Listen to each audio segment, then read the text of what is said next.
오른 종목을 무조건 피하기보다는 어떤 종목이 상승 후에도 매수할 가치가 있는지를 판단하는 것이 더 중요하다라고 생각해요. 저는 4일 전에 로보티즈 관련해서 영상 업로드를 해드렸습니다. 로보티즈 대상승 구간에 대해서 안내를 해드리겠다 말씀을 드렸고, 그 당시에도 매수 타이밍은 지금이다 라고 말씀을 드렸습니다. 당시 제가 해당 구간에서 영상 업로드를 해드렸고요, 이때도 추가 상승 여력이 충분하다라고 말씀을 드렸습니다. 당시에는 차트 분석뿐만 아니라 기본적인 분석까지 모두 안내를 해드렸었는데, 당시 남겨드렸던 기술적 분석의 포인트만 간단하게 복습해 볼게요. 우선 하락 추세선을 돌파를 해준 상태였습니다. 그러나 하락 추세를 돌파하기 전에 여기서 꽤나 다이나믹한 무빙을 보여주었다라고 말씀을 드렸고요. 바닥에서 이런 다이나믹한 패턴이 나온다면 개인 투자자들은 정말 많이 털릴 수 있다라고 말씀을 드렸습니다. 개인 투자자들이 털리면은 주가는 어떻게 됩니까? 주가는 당연히 가벼워지겠죠. 그러면 그 이후에 주가를 올리는 것은 상당히 수월해진다라는 코멘트를 드렸습니다. 그리고 당시에 말씀드렸던 내용이 해당 전 고점까지 돌파하는 것은 사실상 문제도 아니다라고 말씀을 드렸네요. 자, 그래, 네 말이 맞았어. 어느 정도 반등이 잘 나와서 너가 얘기했던 시점보다 30% 이상이 올랐어. 그럼 지금은 어떻게 해야 돼? 라고 물어보실 수가 있을 텐데요. 여러분들, 그 전에 주식체인저 유튜브 검색하셔가지고 해당 영상 한번 살펴봐 주시기 바랍니다.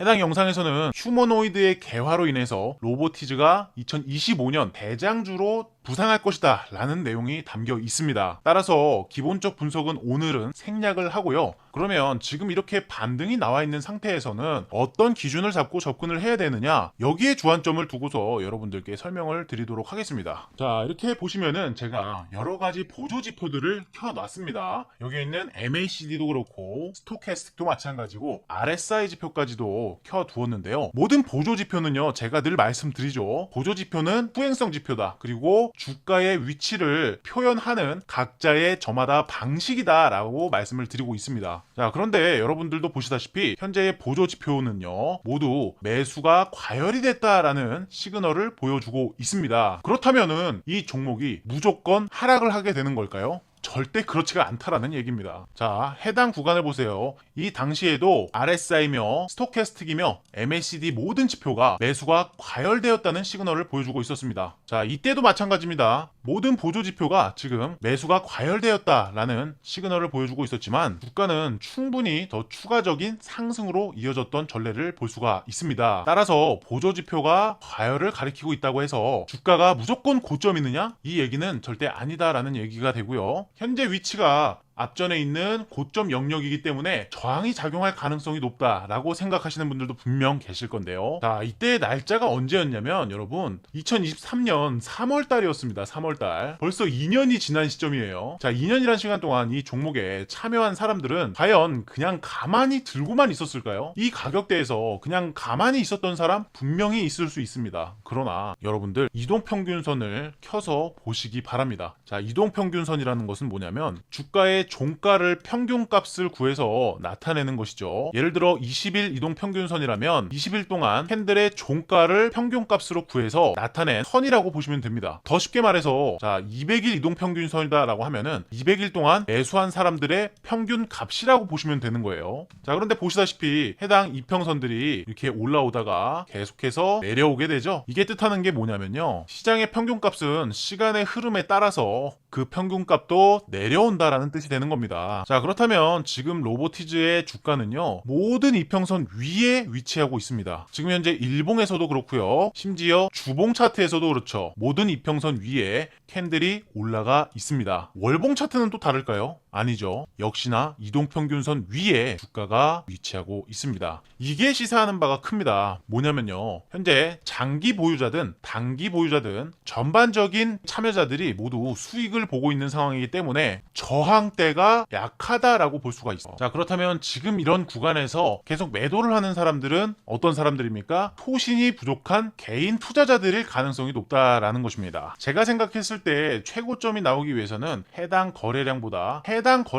더 많은, 더 높은 거래량이 나와야 된다라고 생각을 하고 있어요. 그렇기 때문에 제가 영상 도입부에 오른 종목을 무조건 피하기보다는 어떤 종목이 상승 후에도 매수할 가치가 있는지를 잘 판단하는 게 중요하다라고 말씀을 드린 겁니다. 자, 마무리하면서 기본적 분석에 대한 결론 정리를 한번 해드릴게요. 자, 로보티즈는요, 액추에이터 기술력과 레퍼런스가 국내에서 타의 추종을 불허할 정도로 뛰어난 회사입니다. 산업용 기술의 수준 또한 굉장히 독보적이죠. 휴머노이드 시장이 본격적으로 개화함에 따라서 실적의 성장 수혜를 기대할 수 있는 기업입니다. 연구 개발비가 정상화되기만 해도 언제든지 흑자 전환이 가능한 수준의 기반을 갖추고 있습니다. 이미 휴머노이드 로봇 제작 기술을 보유한 회사로서 현재 시가총액이 약 5천억 원 규모입니다. 2025년서부터 자율주행 로봇 관련 매출이 본격적으로 발생하면서 수익 구조가 확장될 것으로 예상을 하고 있습니다. 국내 로봇 시장에서 단순 기대감만이 아닌 실질적으로 우수한 경쟁력을 가진 기업으로 평가받고 있고요. 따라서 개인적으로는 국내 로봇 업계에서 대장주로 자리를 잡을 가능성이 상당히 높다고 생각하고 있습니다. 2025년 상반기에는 시장에서 가장 주목받는 종목 중 하나가 될 것이라고 생각합니다. 그러면 매수를 어디서 받아야 될까요? 자, 주가는요, 시초가 형성과 장중 호가창 분위기에 따라서 그 시그널이 나뉘게 됩니다. 따라서 자유토론방에 입장하시고 로보티즈라고 남겨주시면 제가 실시간으로 로보티즈 흐름에 대해서 분석 내용 올려드릴 수 있도록 하겠습니다. 자유토론방 입장 방법은요, 고정 댓글 통해서 연락 남겨주시면 입장 링크 전달해드릴 수 있도록 하겠습니다. 오늘의 영상도 끝까지 시청해주셔서 대단히 감사드립니다.